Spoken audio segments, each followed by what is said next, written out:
ओम शांति। भगवत गीता श्लोक क्लास में आज के श्लोक टेस्ट के लिए श्लोक नंबर है 5वें अध्याय का 1 से 4 तक श्लोक। अध्याय 5 श्लोक नंबर 1 से 4 तक और 8वें अध्याय का 12वां श्लोक। अध्याय 8 श्लोक नंबर 12।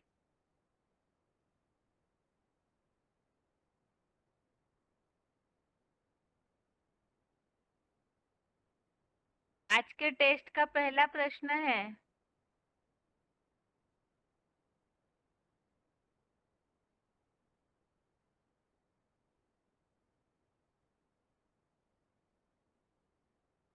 याद करते समय इंद्रियों की और मन की स्थिति के बारे में गीता में क्या बताया है।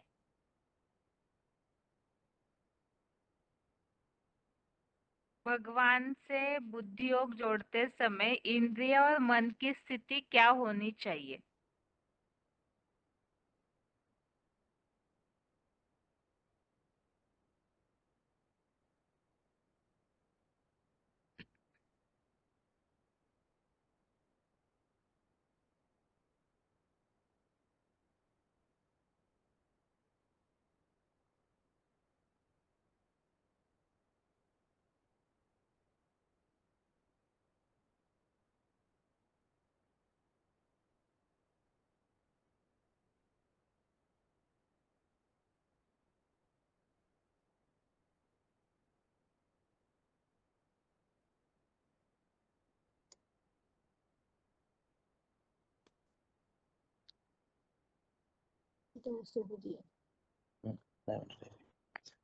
फोन अनम्यूट हुआ है किसी का।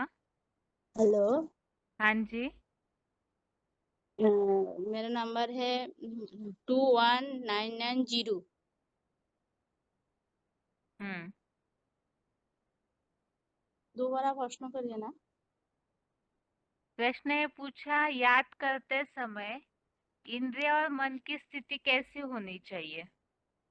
हम्म, हम्म, इंद्रिय क्या ज्योतिर्विद आत्मा के प्राण शक्ति को शिवाभासे युग की अंतरात्मा को वैकुंठी रूप अकाल तत्व के मध्य में स्थिर होगा। इंद्रिय और मन की स्थिति। हाँ, इंद्रियों के लिए क्या बताया।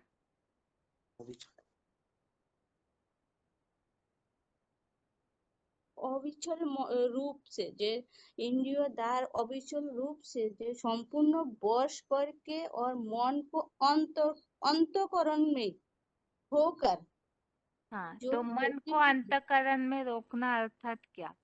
पॉइंट हमने सुने थे वीसीडी के, उसमें क्या बताया है।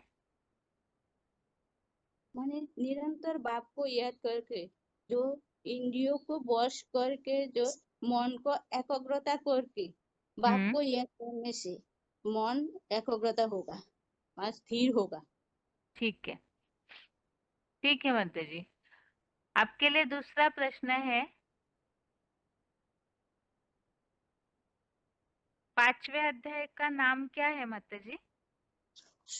कर्म संन्यास योग।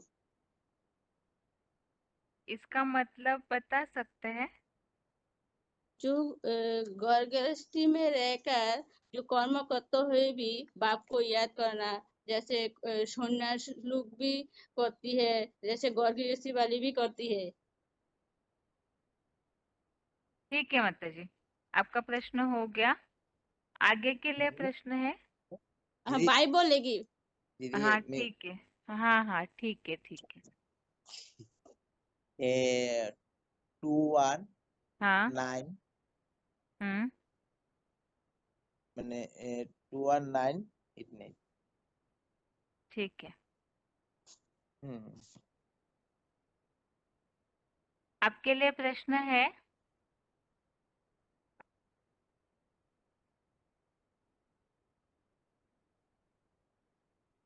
सांख्य योग का अर्थ क्या है और किसकी रचना है सांख्य योग? सांख्य योग का रचना है कपिल मुनि द्वारा सांख्य योग रचा गया। हम्म, और सांख्य योग माने गणितज्ञ जो योग है। नहीं, गीता में उसका अर्थ भी लिखा हुआ है, सांख्य योग। सांख्य हाँ अर्थात, हाँ, सांख्य हाँ, ये बात जो आपने बताई सांख्य वो तो संपूर्ण ठीक है। संपूर्ण व्याख्या सहित केवल ज्ञान और कर्मयोग जे है। हम्म, हाँ, हुई तो संपूर्ण व्याख्या सहित केवल ज्ञान को सांख्य कहते ना। ठीक है।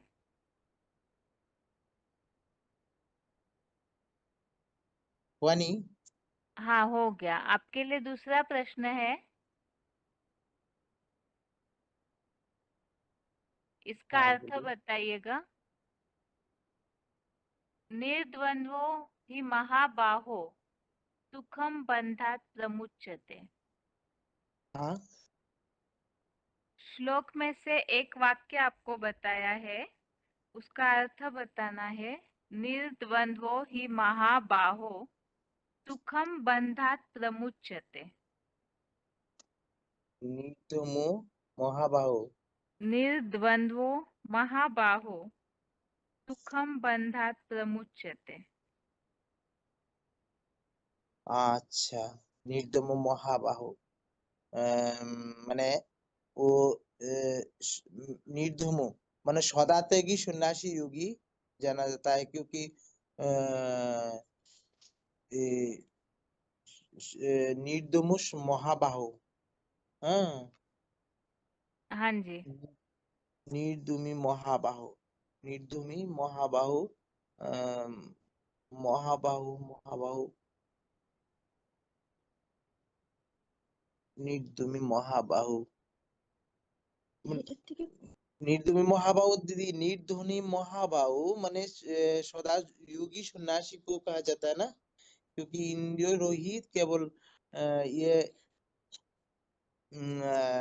जैसे बोला है ये महान भुजाओं वाले जो ने पाने मात्र से देश करता है, ना कोई सांसारिक इच्छा करता है, वो योगी ये सदा त्यागी सन्यासी योगी जाना जाता है। ठीक है। ठीक है, आपका प्रश्न हो गया। आगे ठीक वालों के लिए प्रश्न है, है। शांति। हाँ, ओम शांति। आगे वालों के लिए प्रश्न है,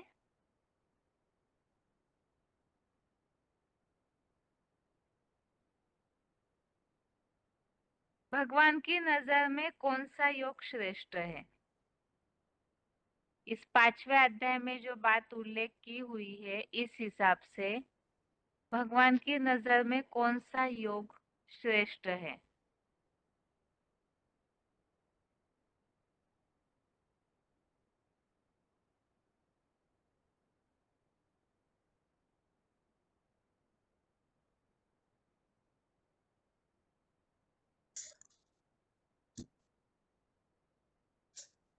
फोन अनम्यूट हुआ है।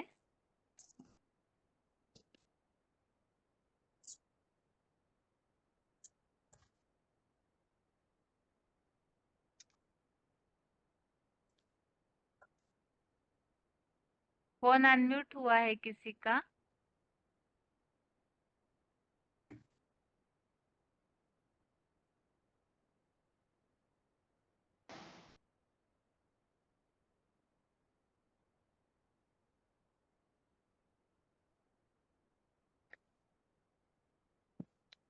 ओम शांति बहन जी।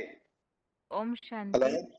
हाँ जी, ओम शांति। Roll number 812। 812। हाँ, ठीक है, बताइए उत्तर। कर्मयोग विशेष है। संन्यास कर्मयोगस्य निःश्रेय सगरावुः तयोस्तु कर्म संन्यासात् कर्मयोगो विशिष्यते। ठीक है। हाँ, समुचित कर्म त्याग और कर्म के साथ योग बाबा ने कहते हैं कर्म सन्यासी नहीं बनना है, कर्म योगी बनना है। ज्ञान ज्ञान ज्ञान के सहित कर्मयोगी बनना है। इसलिए कहते हैं ज्ञान कर्म समायोगात परम प्राप्नोति पुरुषः। ज्ञान और कर्म ये दोनों मिलाकर करना है। पृथक भावान न सिद्ध्यन्ति उभे तस्मात् समाश्रयते। ये दोनों का किस में आश्रय है? लेना है। अभी आप जो बता रहे हैं ये उल्लेख किस में है? ये उपनिषदों में। अच्छा, ठीक है। और दीदी हाँ ठीक है, माता जी को दीजिए फोन। हाँ। ओम शांति बहन जी। हाँ, ओम शांति। आपके लिए प्रश्न है माता जी? जी जिसमें याद की प्रक्रिया बताई है ना, भगवान से बुद्धि को कैसे जोड़ना है, उस श्लोक और उसका अर्थ बताइए। यतेन्द्रिय ज्ञानं लभते ज्ञानं लब्ध्वा आचरेण परां शांतिम् अधिगच्छति।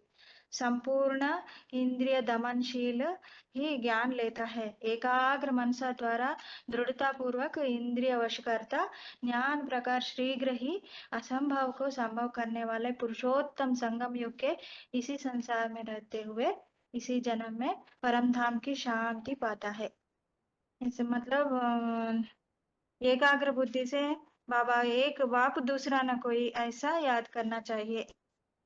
हाँ ठीक है। कल बाकी आज जो टेस्ट में श्लोक है ना, उसमें से बताइए जो विधि बताई हुई है ना, क्या करना है, इंद्रियों की स्थिति कैसे होनी चाहिए, मन की कैसे होनी चाहिए, और मन को कहाँ कंसंट्रेट करना है, उसके बारे में जो श्लोक बताया है वो बताइए। भ्रुवोर कर्मों के समुचित संपूर्ण त्याग संन्यास की और फिर कर्मयोग की प्रशंसा करते हो।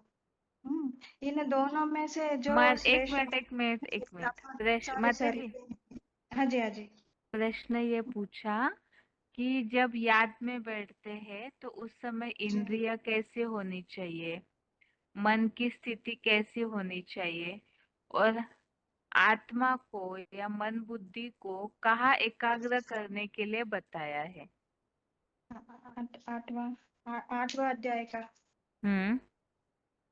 आठवां अध्याय का श्लोक हाँ बताइए। अम, ए, ए, ए,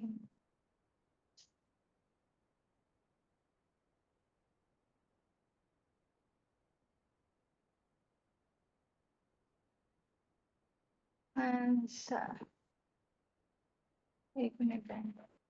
सर्वद्वाराणि संयम्य मनोहृदि निरुध्य च मूर्ध्नि अध्याय आत्मनः प्राणम आस्थितो योगधारणम।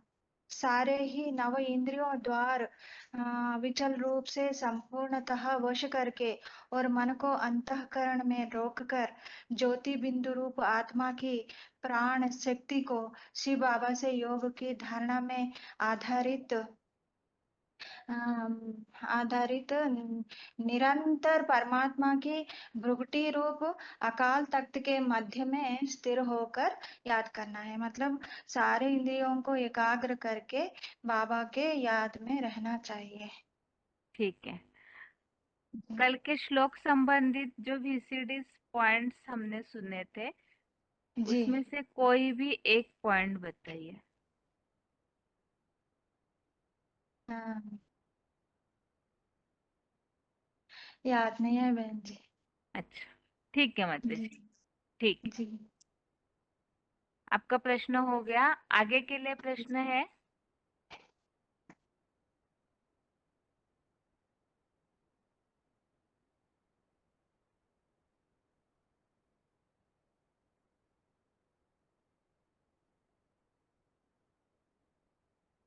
यहाँ जो श्लोकों में उल्लेख आया है,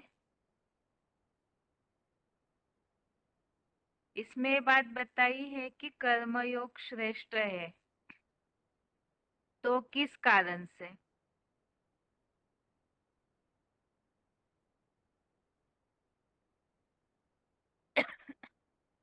बाहर की दुनिया में सन्यासियों को ये बात किस तरह समझाएंगे? या तो ये जो लोग ऐसे समझते हैं कि घर गृहस्थ में रह कर के हम भगवान से याद करने का, भगवान से बुद्धि योग जोड़ने का पुरुषार्थ कर ही नहीं सकते, तो उन्हें कैसे समझाएंगे?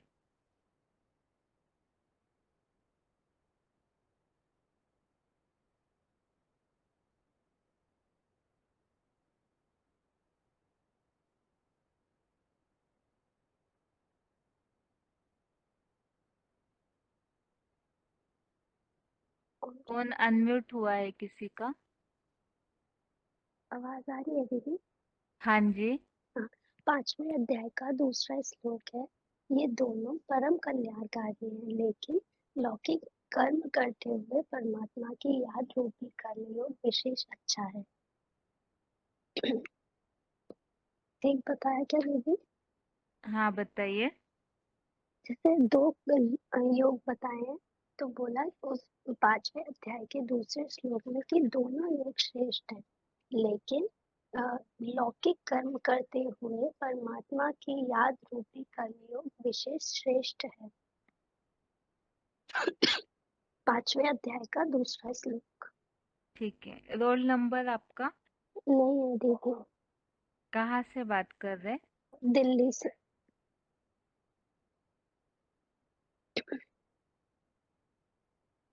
दिल्ली में कौन से एरिया से? विजय विहार जाते हैं, मधुबन विजय विहार है, और वैसे अच्छा, देवली से। ठीक है। ठीक है, आपका प्रश्न हो गया। आगे के लिए प्रश्न है, 5वें अध्याय में जो बात आई है उसमें अर्जुन ने ये बात जो बोली हुई है कि मुझे कोई भी एक बात ठीक से बताइए, कौन सा योग श्रेष्ठ है इसके बारे में, तो बात क्यों बोली है अर्जुन ने? अर्जुन ये बात क्यों जानना चाहता है कि कौन सा योग श्रेष्ठ है, कर्म योग या संन्यास योग? इसका कारण क्या है? कारण श्लोक में ही लिखा है कि किस कारण अर्जुन ऐसे चाहता है।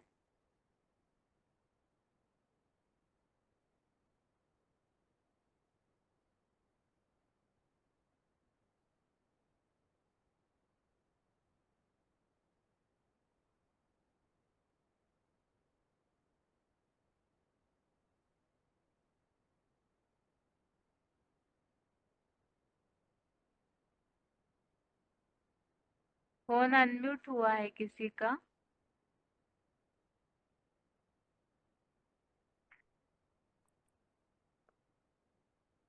हेलो, हाँ जी, रोल नंबर? 23328। हम्म, हेलो। हाँ जी, 23328। एक मिनट, आवाज ठीक है थोड़ा जी, कट क्या? हो रहा है। हाँ, मना आवाज है ना आपका कट होके आ रहा है। 328 तो सुनाई दिया, आगे क्या बताया आपने? 23 23 328। जी। ठीक है, बताइए उत्तर। आगे के अध्याय, जो अध्याय 4 है ना, उसके आखिरी में भी बताया हुआ है हम्म। कि जो अज्ञान से उत्पन्न हृदय में स्थित संशय जो है, वो आत्मा की ज्ञान कटारी से काटकर योग में, माना अर्जुन के मन में जो भी संशय आ रहे थे, तो भगवान ने उनसे बोला कि तेरे मन में जो भी संशय है उसको तो ज्ञान के अनुसार उनका उत्तर लेकर उनको छेदन कर। और जिसके कारण इसमें इसी श्लोक में 5वें अध्याय के पहले श्लोक में दिया हुआ है कि मना जो कर्म संन्यास और कर्म योग है, इन दोनों में से जो श्रेष्ठ है वो मुझे निश्चित करके बताइए, मना वो ऐसा मार्ग मुझे बताइए जो सुमार्गगामी हो, मना जिसे मैं अच्छी भली प्रकार कर सकूं और जो मुझे सही उद्देश्य तक ले जाए, मेरा जो लक्ष्य है उस तक मैं पहुंच सकूं। ठीक है, दूसरा प्रश्न है आपके लिए माता जी। जी है। विद्वान लोग और जो बाल बुद्धि लोग होते हैं, उन दोनों के मतों में क्या अंतर है? इस योग के बारे में जो विद्वान है वो और बाल बुद्धि वाले वो क्या सोचते हैं? अध्याय 5 का जो 4 नंबर श्लोक है उसमें हम्म दिया हुआ है कि हम्म सांख्य योगो पृथक बाला प्रवदन्ति न पंडिता और प्रवदन्ति न पंडिता एकम वाप्य स्थित सम्यक उद्यो विन्दति फलम। माना जो कच्चे बुद्धि वाले हैं वो ज्ञान योग और कर्म योग दोनों को अलग अलग मानते हैं, वरना वो सोचते हैं कि एक रास्ता पकड़े, लेकिन उनका जो रिस्पॉन्स है वो भी अलग अलग आएगा, मतलब उनका जो रिजल्ट है वो अलग अलग आएगा। लेकिन जो विद्वान लोग हैं वो उन दोनों को किसी भी मार्ग को आप अपनाएंगे तो उनसे जो रिजल्ट है वो एक ही आएगा। ठीक है, अभी आप इसे आप अपनी भाषा में थोड़ा सा समझाइए कि इसका मतलब क्या है। सांख्य योग और कर्म योग को में से कोई भी एक में स्थित हुआ एक ही फल पाता है, इसका अर्थ क्या है? पुरुषार्थी जीवन में इसे कैसे अप्लाई करना चाहिए? सांख्य योग जो है उसका अर्थ बाबा ने बताया हुआ है कि सांख्य माना व्याख्या सहित ज्ञान, माना जो खाली ज्ञान है। तो सन्यासी लोग क्या करते हैं कि ज्ञान तो लेते हैं लेकिन वो अपना घर गृहस्थ कर्मों को त्याग देते हैं और उस चीज को जो ज्ञान है उसको मतलब उससे अपने लक्ष्य को पहुंचने की कोशिश करते हैं।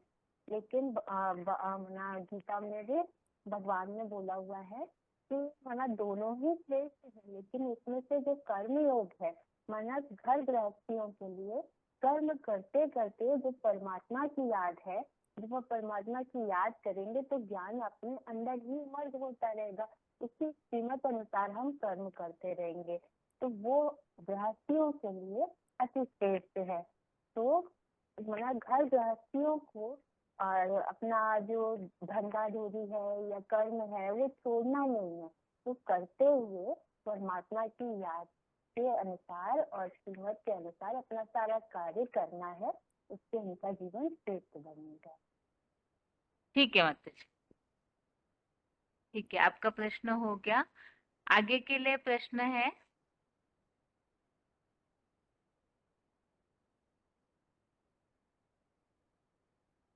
संन्यास योगी अर्थात क्या?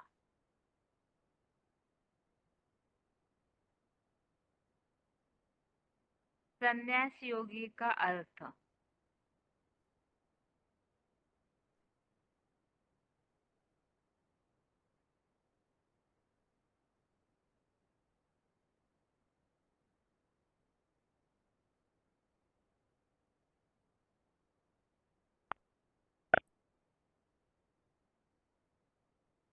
फोन अनम्यूट हुआ है किसी का? हेलो। हाँ जी, हाँ, रोल नंबर। हेलो।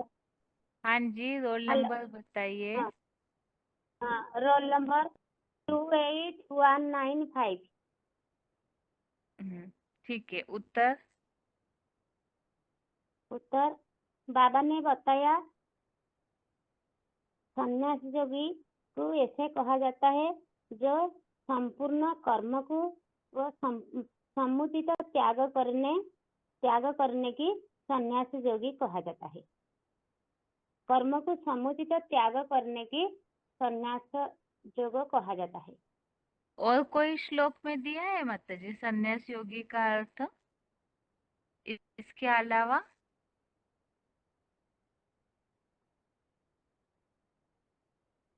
बाबा ने समुचित 5 अध्याय कर्म का त्याग, समुचित कर्म त्याग यहाँ जो साधु सन्यासियों के हिसाब से बताया है वो हठ योग के हिसाब से बताया है, लेकिन एक जगह और सन्यास योगी माना गीता में भगवान जो समझ रहे हैं या समझाना चाहते हैं उसका एग्जैक्ट अर्थ कोई और श्लोक में बताया है।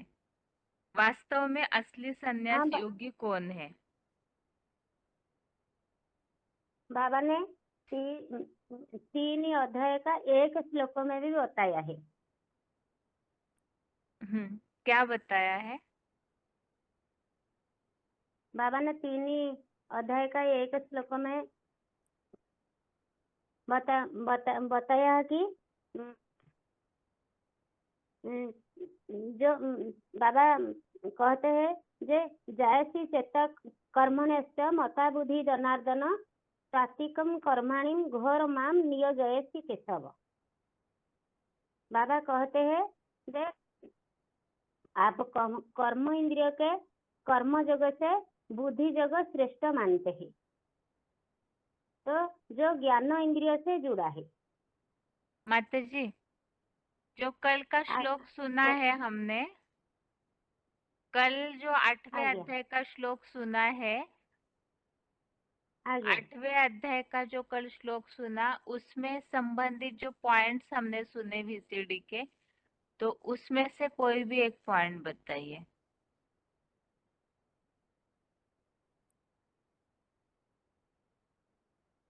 बाबा ने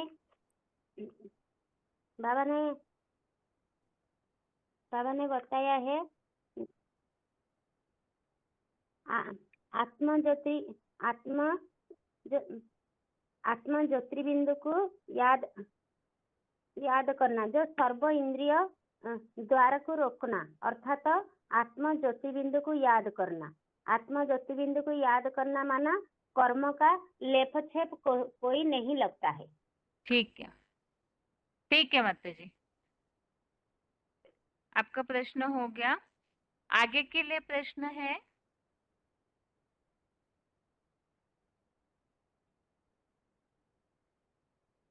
कर्म बंधन से कौन छूट सकता है? कर्म बंधन से छूटने का तरीका क्या बताया है?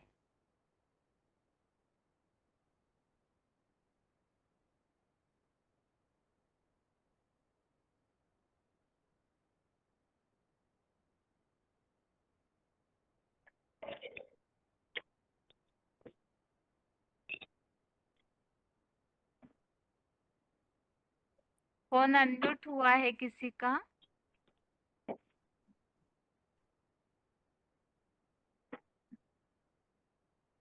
फोन अनम्यूट हुआ है किसी का?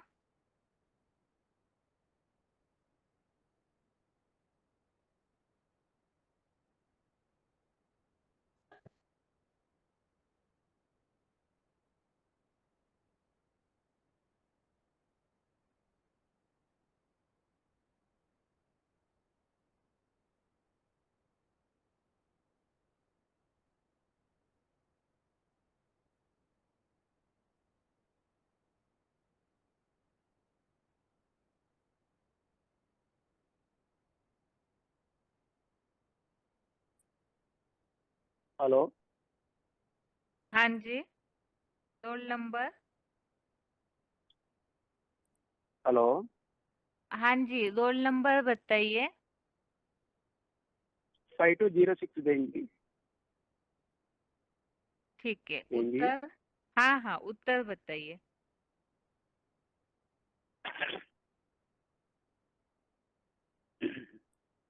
क्योंकि द्वंद्व रहित कर्म बंधन से तुम सुखपूर्वक पूरा ही छूट जाता है। ये श्लोक बताने देंगी। अभी द्वंद्व क्या है वो बताइए। द्वंद्व कौन क्या सा देंगी? द्वंद्व से? अभी आपने उत्तर दिया कर्म बंधन से छूटने के लिए हाँ, द्वंद्व रहित होना है। और द्वंद्व अर्थात हाँ। कौन सी बात की दुविधा श्लोक में बताई है? द्वंद्व माना ये दो भाषा थी ना, नहीं, श्लोक दूसरे में धर्म जो वालों बात की। बताई है वो बताइए। हाँ, श्लोक में जो बात देंगी। बताई है ना वही बताइए। ये महान अष्टदेव की सहयोगी रूपी भुजाओं वाले जो ना प्रमेण मात्र से प्राणी मात्र से, द्वेष करता है। हाँ, प्राणी प्राणी मात्र मात्र से से। द्वेष करता प्राणी मात्र से द्वेष करता है, ना कोई संसारिक इच्छा करता है। वह गीता है 14 में कर्मों का सदा त्यागी सन्यासी योगी ज्ञान जाता है, क्योंकि द्वंद्व रहित कर्म बंधन से सुखपूर्वक पूरा ही सूझ जाता है। ठीक है, अभी 6वें अध्याय के 4थे श्लोक में क्या बात बताई है इसके संबंधित?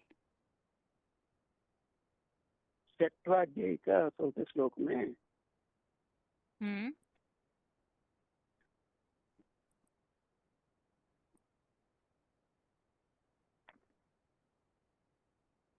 जी, क्योंकि जब काम विकार के संकल्प रहित सब संकल्प का संपूर्ण त्यागी अल्प बुद्धि स्मृति से न लोलुप इंद्रियों के कर्मों में और न इंद्रिया की स्पर्श रूप रसादि विविध भोगों में आसक्त होता है, तब योगी की सर्वोत्तम अव्यक्त स्थिति में चढ़ा हुआ कहा जाता है, रासा रूपी रसादि के भोगों में।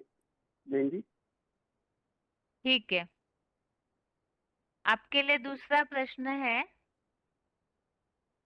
8वें अध्याय का कल जो हमने श्लोक समझा है 12वां, उस संबंधित VCDs जो पॉइंट सुने उसमें से कोई भी एक पॉइंट बताइए। लिखता नहीं क्या बोले? उसी टाइम में मैं लिखता नहीं है किताब। अच्छा, ठीक है, सुनता है छोटा मोबाइल में सुनता है। एक पॉइंट बताऊंगा, सारे देंगी ECD 1079 में चार इंद्रियों उच्च करके 5 तत्व तमो प्रधान है, 9 द्वारों से गंधा निकलता है, शरीर पतित है, शक्ति कूड़ा क्षीण हो जाते। ये मुरली पॉइंट आए देंगी। ठीक है, ठीक है, आपका प्रश्न हो गया है। आगे के लिए प्रश्न है। हाँ, ओम शांति। आगे के लिए प्रश्न है।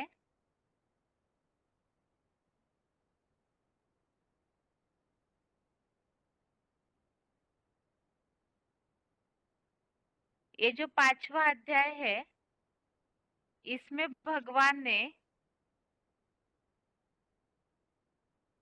सबके प्रति समान भावना रखी है। इस तरह का उल्लेख किस श्लोक के द्वारा बता सकते हैं?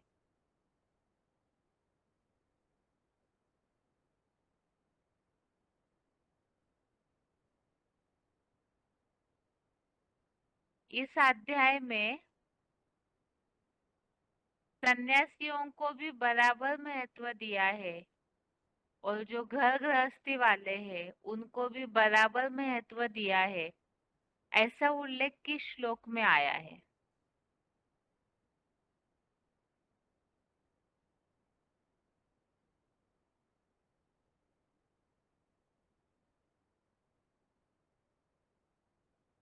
Hello hello. हेलो।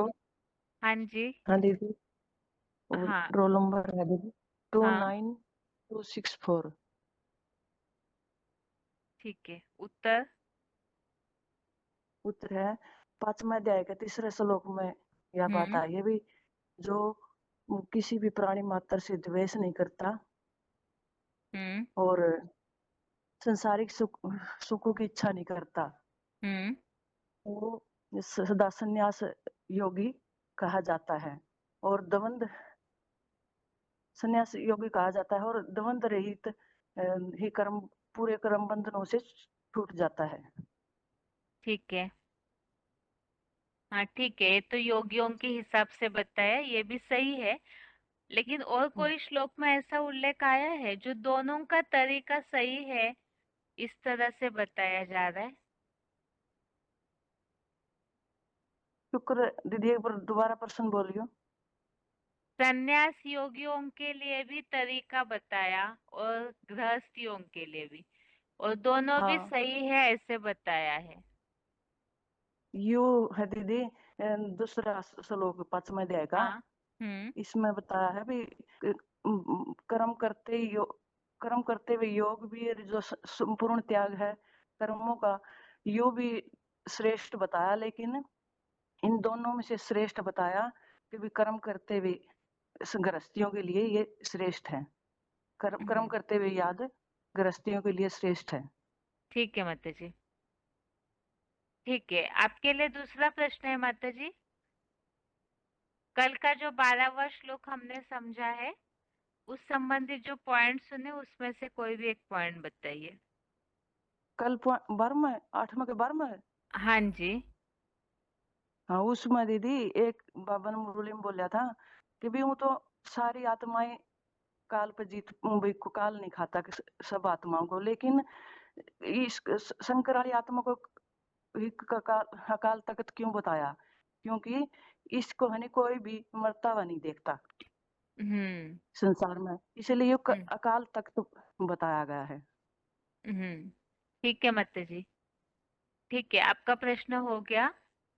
आगे के लिए प्रश्न है।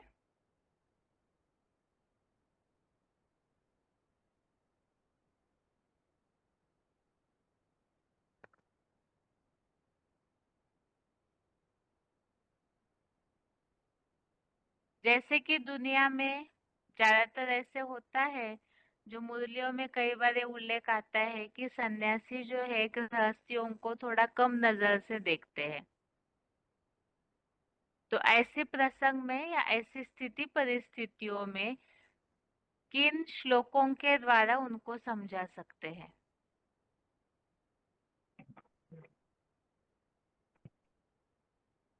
जहाँ कई बार गृहस्थियों को गलत नीची नजर से देखा जाता है हठ योगियों के द्वारा, तो उन्हें ये जो गीता में श्लोक आए हुए हैं उस आधार से आप कैसे समझाएंगे? Hello hello. हेलो हाँ जी। हेलो बहन जी। हाँ, वरना बात रोल नंबर 20155। हाँ, बताइए माता जी। हेलो। हाँ हाँ, उत्तर दीजिए माता जी। हाँ, श्लोक होता है 5 अध्याय का 2 नंबर श्लोक। इस जो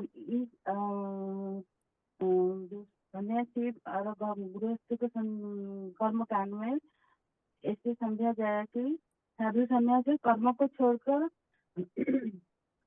घर बार परिवार को छोड़कर जंगल के जाके जोग लगाती है। ये तो हिंसक हो जाता है घर गृहस्थ वाला छोड़कर, तो कर्म को भी सही अर्थ भी नहीं जान पाते हैं। परंतु घर गृहस्थ में रहकर कर्म करते हुए भी कर्म से अनासक्त रहकर जो कर्म करना है वह श्रेष्ठ कर्म होता है। कर्म तो इंद्रिय है, कर्म इंद्रिय है तो हमको कर्म करना पड़ता है। अब जो कर्म करना है यथा जो कर्म है तो करना पड़ेगा, तो करके यहाँ से अनासक्त रहकर कर्म करना है श्रेष्ठ। अब घर द्वार ठीक है छोड़कर माता जी, बाल शॉर्ट बच्चे में को उत्तर छोड़कर दीजिए। हाँ शॉर्ट में ठीक है। उत्तर दिया कीजिए। हाँ हाँ हाँ अच्छा ठीक है। ठीक है, कल के श्लोक संबंधित पॉइंट्स बताइए कोई भी एक। आज से आज का 12 से होता है ना, 12 हाँ नंबर जी। 12 शो कर हाँ। इसलिए जो सारी इंद्रियों को रोककर मन को अंतःकरण करना पर एकाग्रता में आना है। जैसे कि जो देहभान होता है हमका सारे इंद्रियों पर मन बुद्धि जाता है, इसीलिए हमको इंद्रियों को कंट्रोल करना है। मन चंचल चंचलता होता है ना, इसलिए हमको अचंचल करने के लिए, स्थिर करने के लिए सारी इंद्रियों को पहले कंट्रोल करना है। तो इससे ठीक है। अनुभव करना है कि तुमको हाँ ठीक है माता जी। याद करना है वो। हाँ ठीक है, आपका प्रश्न हो गया। आगे के लिए प्रश्न है, ये जो 8वें अध्याय का 12वां श्लोक हमने कल देखा, उसमें जिस तरह से उल्लेख आया हुआ है सारे इंद्रियों के 9 द्वारों को अविचल रूप से स्थिर करके, तो इस संबंधित 5वें अध्याय का जो 13वां श्लोक है इसमें भी उल्लेख है। और इसी संबंधित हमने कल एक पॉइंट सुना है, उसमें ये बात बाबा ने स्पष्ट की है कि सारे इंद्रिय द्वारों को रोकना अर्थात क्या, जो सर्व द्वारानि संयम्य ऐसे जो उल्लेख आया है इंद्रिय द्वारों को वश करना अर्थात क्या, तो उसके बारे में जो पॉइंट हमने समझा है वो बताना है।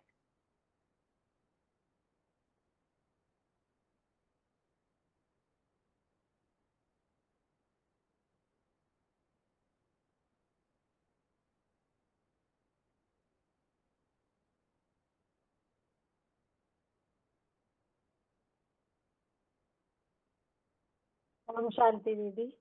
ओम शांति। Roll number 16,468।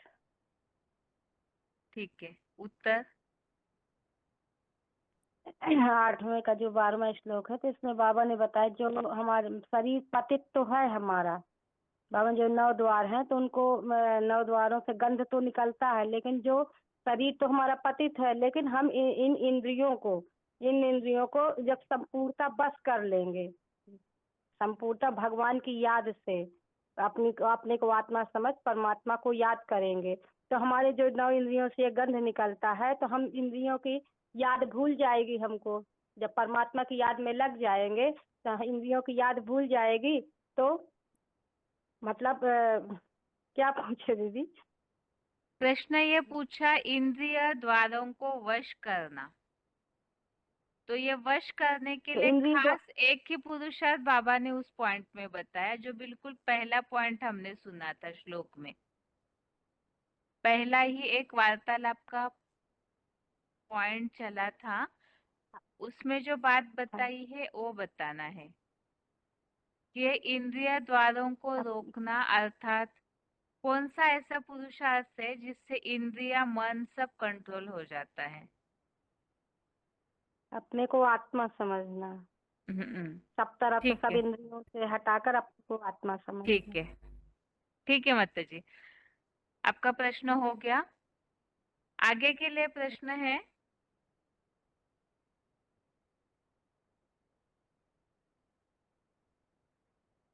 संन्यास योगी के लिए, ये प्रश्न अभी भी इसके पहले पूछा था, संन्यास योगी अर्थात क्या।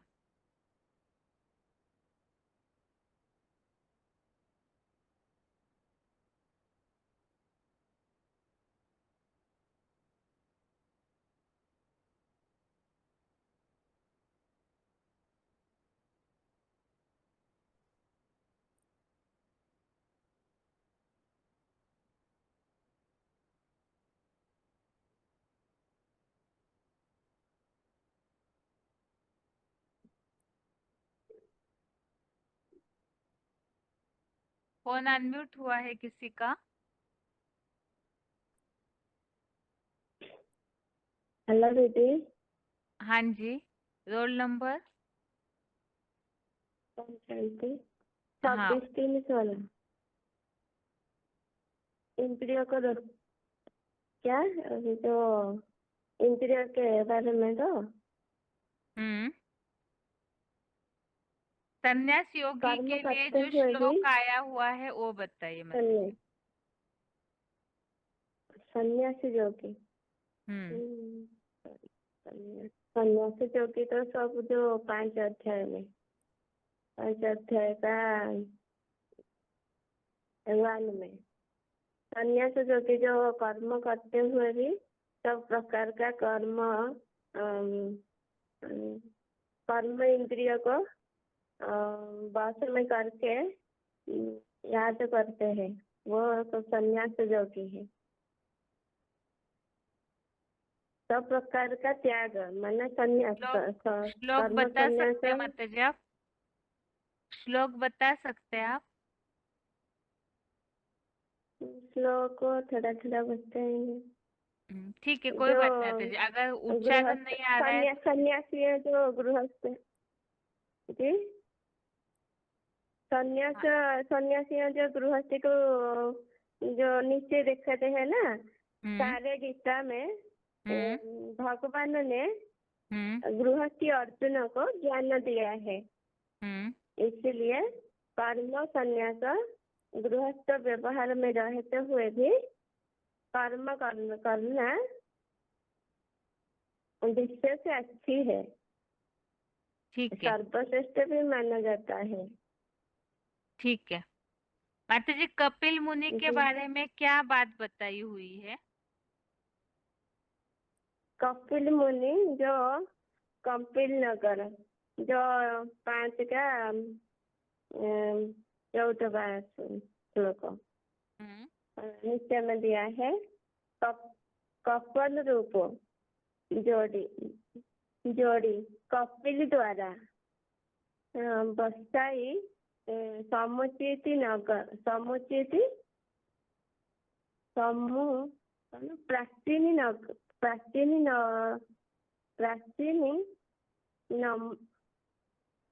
प्राचीनतम कपिल नगर वासी कपिल मुनि का मनन चिंतन ही सांख्य है। जो कपिल मुनि जो सांख्य करके जो व्याख्या करके जो ठीक है, बताते हैं। ठीक है माता जी, ठीक है, ठीक है। आपका प्रश्न हो गया। आगे के लिए प्रश्न है, केवल श्लोक बताइए।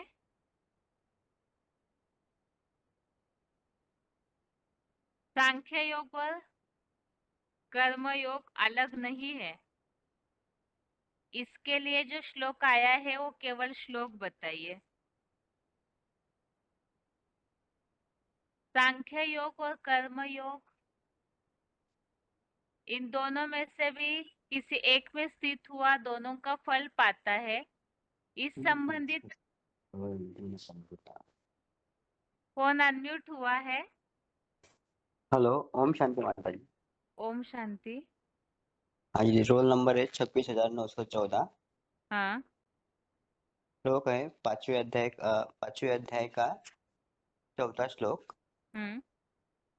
सांख्य योगो पृथक बाला प्रवर्धन्ति न पंडिता एकम अपि आश्रित्य सम्यक उभयो विन्दते फलः।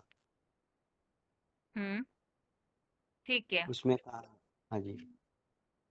दूसरा प्रश्न है, 12वें श्लोक संबंधित पॉइंट कोई भी एक बताइए जो VCD का हमने सुना है। 12वें श्लोक में बाबा ने बोला है कि आत्मा को हमेशा भ्रुकुटी के मध्य में स्थिर होकर याद करना है। ठीक है। इसमें जो अर्जुन ने प्रश्न पूछा है श्लोकों में, जो भगवान को ये बताया, कोई भी एक बात मुझे ठीक से बताइए, तो उसके लिए जो श्लोक आया है वो श्लोक बताइए। हाँ जी, अर्जुन ने भगवान से पूछा है, संन्यासम कर्मणाम कृष्ण पुनः योगश्च संशिषि यतः श्रेय यतयो एकम ततमे ब्रूहिषु निश्चितः। उसमें अर्जुन कहते हैं कि कर्मों के समुचित या संपूर्ण त्याग अनुरूप संन्यास की और फिर कभी की कर्म करते हुए कर्म की प्रशंसा करते हो, इन दोनों में से जो अधिक श्रेष्ठ हो उस एक को भली भांति निश्चित कर मुझे समझाइए। क्यों ऐसे समझाने बोला है? क्योंकि दुनिया में माना जाता है ना कि जो सन्यासी लोग होते हैं वो सबसे उनको पूछा जाता है, उनकी प्रशंसा की जाती है, और बाकी कर्म को इसलिए उनको फिर ये वो सबसे श्रेष्ठ है, या फिर बाकी लोग कहते हैं कि कर्मयोग है, कर्मयोग करके कर्म करते करते जो कर्मयोग ही श्रेष्ठ योग है, ऐसे बाकी इसमें लोगों में कहती है। इसलिए अर्जुन उसमें वो भ्रमित हो गए है कि एक्चुअली उनमें संन्यास योग अच्छा संपूर्ण त्यागी वो सबसे बड़ा श्रेष्ठ है या फिर कर्म योग श्रेष्ठ है, इसमें वो भ्रमित हो गए थे, इसलिए अर्जुन ने पूछा है। ठीक है, लेकिन श्लोक में जो वाक्य आया है वो बताइए। अर्जुन इस तरह पूछ करके उसके बारे में बता भी रहे कि वो क्यों ऐसा प्रश्न पूछ रहे हैं। क्योंकि संन्यास योग की और कर्म योग की प्रशंसा दोनों की प्रशंसा करते हैं, तो इनमें दोनों की प्रशंसा होती है, तो इसलिए इन दोनों में से अधिक श्रेष्ठ हो उसको एक को बड़ी बात की निश्चित कर मुझे बताइए, ऐसा पूछते हैं वो, जिससे वो सुमार्गगामी बन सके। हाँ, ये मेन उत्तर है, जिससे सुमार्गगामी बनो, हाँ अर्थात ठीक से रास्ते पर चल सके, इसीलिए अर्जुन इस तरह प्रश्न पूछ रहे। ठीक है, आपका ठीक। प्रश्न हो गया है। आगे के लिए प्रश्न है। क्लास का टाइम वैसे पूरा होने जा रहा है, इसलिए कोई एक या दो लोग इस बात का उत्तर दीजिए कि ये जो 5वें अध्याय के श्लोक है, इनके द्वारा हम किस तरह से दुनिया वालों को समझा सकते हैं। देखिए, कई बार ऐसे होता है कि ज्ञान में चलने वालों के लिए कई लोग इस तरह की बातें उठाते हैं कि आप लोग तो सब कुछ छोड़ देते हैं। तो इसके बारे में प्रूफ सहित जो गीता में उल्लेख आया है, तो इन श्लोकों के आधार से आप कैसे समझा सकते हैं इन सब बातों को। या कई बार सन्यासियों की भी नजर में ये है, गृहस्थी जो है वो पतित होते हैं, तो ये बात तो गीता में ऐसी बताई नहीं है। तो ये सब बातों के लिए आप दो बातें बताई।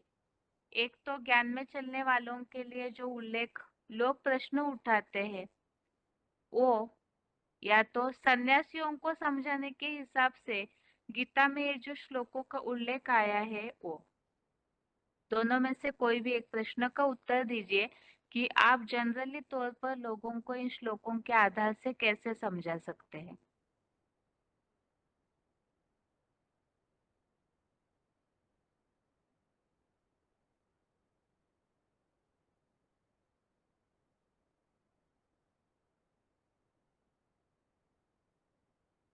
ओम शांति बहन जी। ओम शांति। Roll number? मेरा भर्ती नहीं हुआ बहन जी। कहाँ से बात कर रहे? नदिया से, नदिया फुलिया गांव से। ठीक है, बताइए उत्तर। हाँ, यहाँ पे तो अर्जुन के मन में दो प्रश्न हुआ था कि सन्यास योगी अच्छा है ना कि कर्मयोगी अच्छा है। तो सन्यास योगी माना ही, सन्यास माना संपूर्ण त्यागी, योगी माना जो संपूर्ण त्याग करके योगी बनता है वही अच्छा है, ना कि कर्म करते करते योगी जो होती है वही अच्छा है। तो बाप कहती है कि गृहस्थी जो होती है, धंधा धोरी वाले जो गृहस्थी होती है उनके लिए तो कर्मयोग भी अच्छा होती है। तो बाबा ने ही कहा जो दोनों का ही फल पाता है।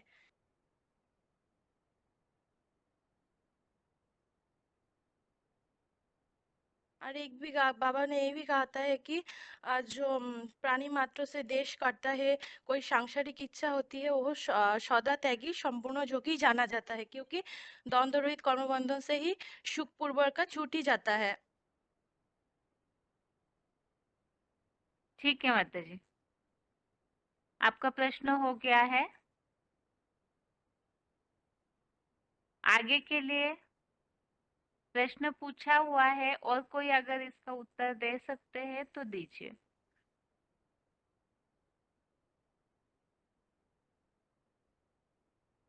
जनरली तौर पर बाहर वालों को हम इन सब बातों को गीता के आधार से कैसे समझाएंगे।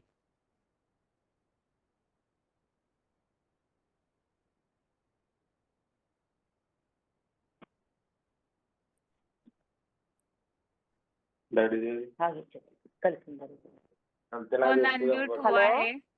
हाँ जी। हेलो बहन जी। हाँ, रोल नंबर? हाँ, 9793 बहन जी। ठीक है, उत्तर बताइए माता जी। क्या एक बार प्रश्न पूछिए बहन जी। प्रश्न ये पूछा है कि 5वें अध्याय के जो श्लोक है उसके आधार से बाहर वालों को कैसे समझाएंगे कि यह गीता में तो दोनों का अच्छा बैलेंस बताया हुआ है। हाँ, मना 5 अध्याय में 4 श्लोक बहन जी। सांख्य संपूर्ण त्याग सहित केवल ज्ञान और कर्मयोग, ये दोनों अलग है। ऐसे बाल बुद्धि कहते हैं, विद्वान लोग नहीं कहते। सांख्य एंड कर्म करते हुए भी योग दोनों से एक में भी भली प्रकार स्थिति हुआ। कपिल मुनि समान सांख्य एंड योग दोनों को फल पाता है। कपिल रूप जोड़े कपिल द्वारा बसाई प्राचीनतम काम्पिल्य नगर वसी कपिल मुनि का मनन चिंतन ही सांख्य है। ठीक है माता जी। हेलो बहन जी। हाँ ठीक है माता जी, आपका प्रश्न हो गया। क्लास का हमारा टाइम बीसीडी नंबर भाई एक बीसीडी नंबर बताओ। एक नंबर बताइए। एक हाँ ठीक है बहन जी। सारे इंद्रिय द्वारा अवचल रूप से वश में करके पतित आत्मा का कहा जाता है, लेकिन शरीर वह पतित है। दुनिया में पांच तत्व का है, तमो प्रधान है। नौ द्वार में गंदा निकलता है, सुगंध निकलता है, गंदा निकलता है, लेकिन शरीर पतित से कर्म करते रहे, उस कर्म में ऐसे शक्ति बरी हुआ क्यों आत्मिक शरीर शक्ति क्षीण हो जाएगी। ठीक है माता जी। ठीक है बहन जी। हाँ जी। इंशाल्लाह। आज के टेस्ट में पूछे हुए प्रश्नों के उत्तर। पहला तो 8वें अध्याय का 12वां श्लोक संबंधित याद की जो प्रक्रिया बताई है उसमें इंद्रियों की स्थिति कैसी होनी चाहिए, याद करते समय भगवान से बुद्धि योग जोड़ते समय इंद्रियों की स्थिति कैसी होनी चाहिए, इसके लिए बताया है। सारे ही 9 इंद्रिय द्वार अविचल रूप से संपूर्णतः वश करके, अर्थात इंद्रियों के जो द्वार है उनको पूरी तरह से कंट्रोल करना है, अविचल रूप से अर्थात अचल अडोल रूप से, और पूरी तरह वश करना, कंट्रोल करना।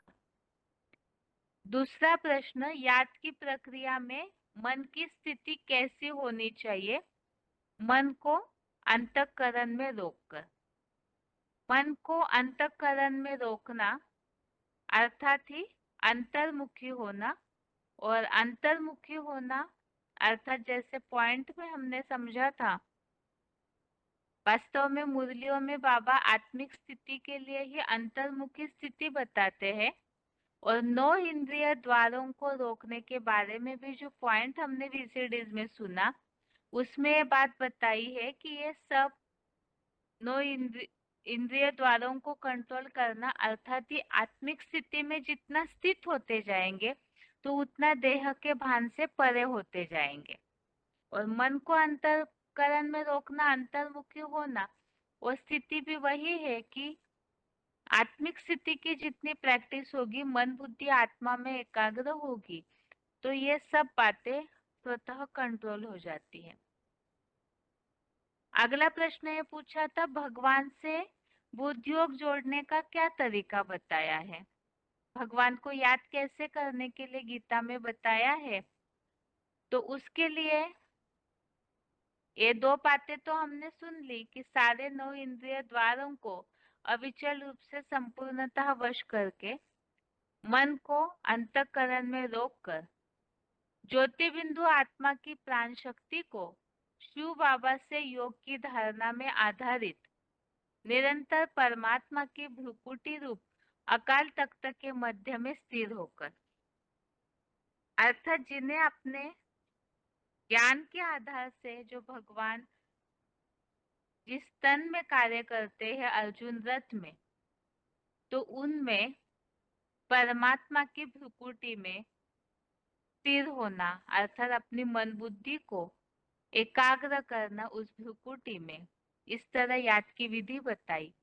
और इसमें खास बताया कि वो निरंतर परमात्मा की भ्रुकुटी अर्थात अकाल तख्त, तो अकाल तख्त के बारे में जो हमने पॉइंट समझे थे वीसीडीज में, उसमें ये उल्लेख आया है कि वास्तव में आत्मा तो सबकी अकाल मूर्त है, जितनी भी आत्माएं हैं, आत्मा तो मरती नहीं है, नुकसान या विनाश तो शरीर का होता है, लेकिन उनकी तुलना में भी, सबकी तुलना में अकाल तख्त उनका है जो एक महादेव के लिए गाया हुआ है, जो अन्य आत्माओं की तुलना में जो श्रेष्ठ पाठ बजाती है, और अकाल मूर्ता अर्थात उनके शरीर का भी विनाश नहीं होता।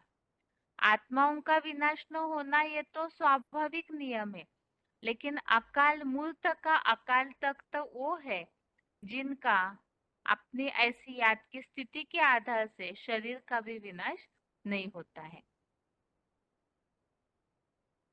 इसके अलावा जैसे कि भ्रुकुटी में स्थिर होने की बात के लिए भी हमने पॉइंट समझे थे, जो VCDs पॉइंट्स में इस तरह से उल्लेख आया था कि जिन्हें हमने भगवान ज्ञान के आधार से पहचाना है, शिव बाबा माना है, तो उनकी भ्रुकुटी में ही मन बुद्धि को एकाग्र करना है।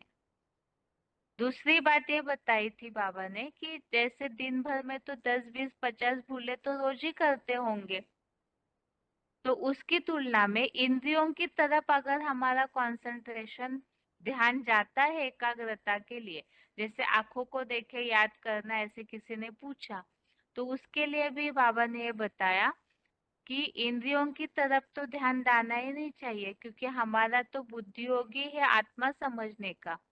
तो शिव बाबा की भ्रुकुटी में निरंतर आत्मा को अर्थात परमपिता शिव को देखना, साकार में निराकार को, इसी तरह बुद्धियोग एकाग्रता की प्रैक्टिस होनी चाहिए। ये तो हो गया 8वें अध्याय के 12वें श्लोक संबंधित प्रश्न। आगे है 5वें अध्याय के संबंधित प्रश्न। पहले ही प्रश्न पूछा था, 5वें अध्याय का नाम कर्म संन्यास योग।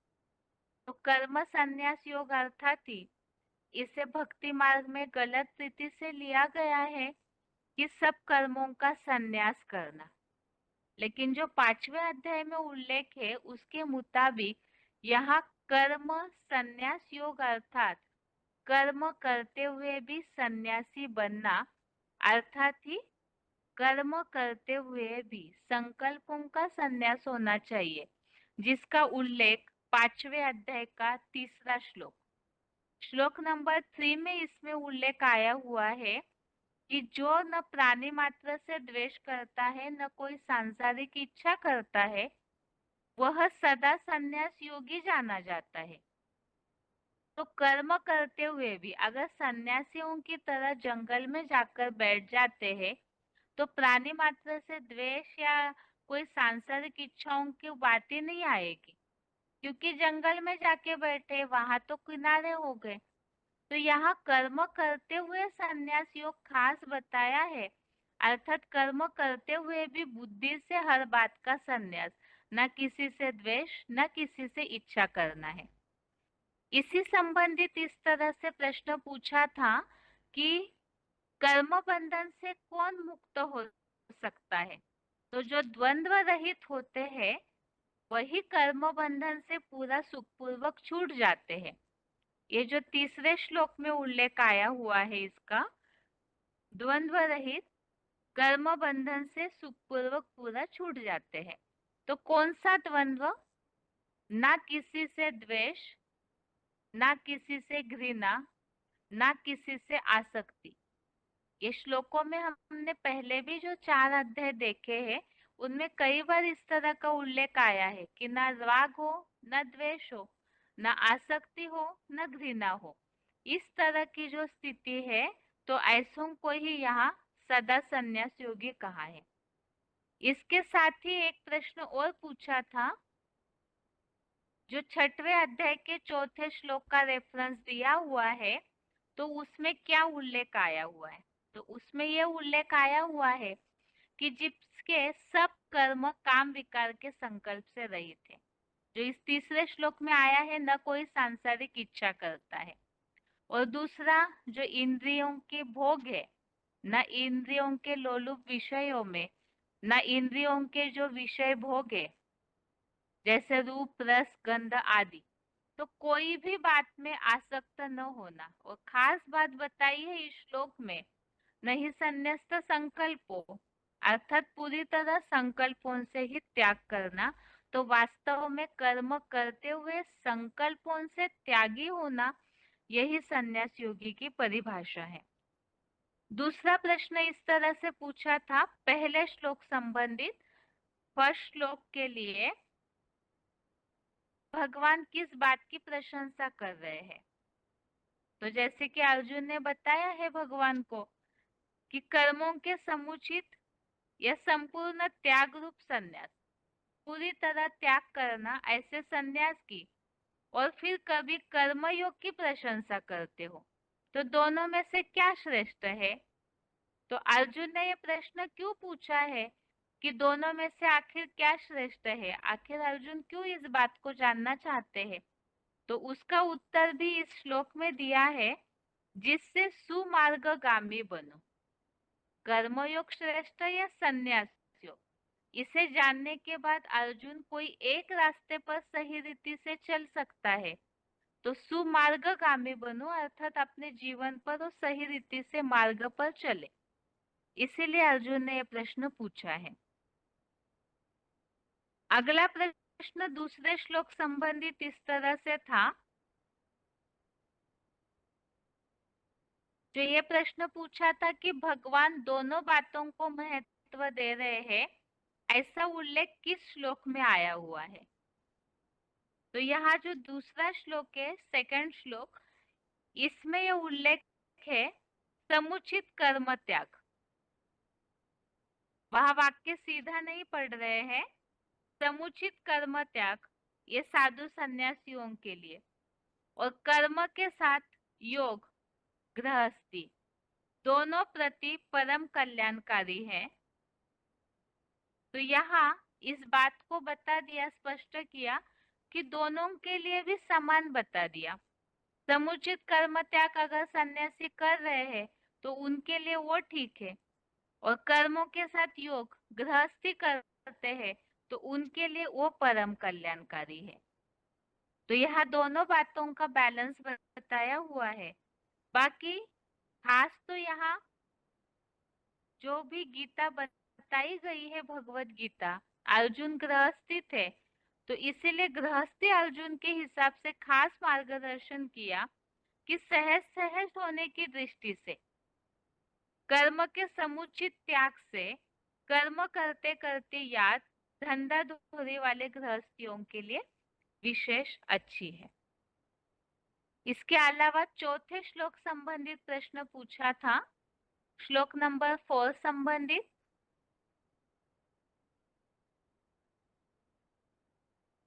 कपिल मुनि के बारे में श्लोक में क्या उल्लेख आया हुआ है, ऐसे पूछा है।